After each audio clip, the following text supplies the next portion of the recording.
अस्सलाम वालेकुम नाज़रीन, मैं हूं कामरान खान और आप देख रहे हैं शो न्यूज़। आपको पता चले कि आसिफ अली ज़रदारी ने मुतालबा किया है मियां नवाज शरीफ से कि वो वतन वापस आ जाएं। मियां नवाज शरीफ से ये मुतालबा उन्होंने दूसरी बार किया है, जिसके बाद पीडीएम का मुस्तकबिल जो है इस पर बहुत से सवालात भी उठ रहे हैं। अब देखना ये है कि पीडीएम का मुस्तकबिल जो है वो क्या होता है, क्योंकि मरीम नवाज़ ने जो है उनको जवाब तो दिया कि उनकी कुर्बानियाँ इग्नोर नहीं की जा सकती, लेकिन आसिफ अली ज़रदारी जो है उन्होंने अपनी कुर्बानियाँ गिनवाई कि वो किस कदर जो है पार्लिमान को आज़ाद करवा चुके हैं, उन्होंने कितना जो है आवाम के लिए काम किया, तनख्वाहें जो है बढ़ाई।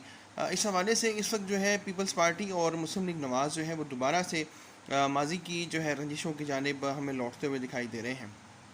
यहाँ फजलुर रहमान ने उस इजलास से जाना ही अपने लिए आफियत समझा, और हमने देखा कि मरीम नवाज़ के रोकने पर भी वो ना रुके, और तकरीबन जो छोटी जमातें हैं वो सारी पीडीएम में इस वक्त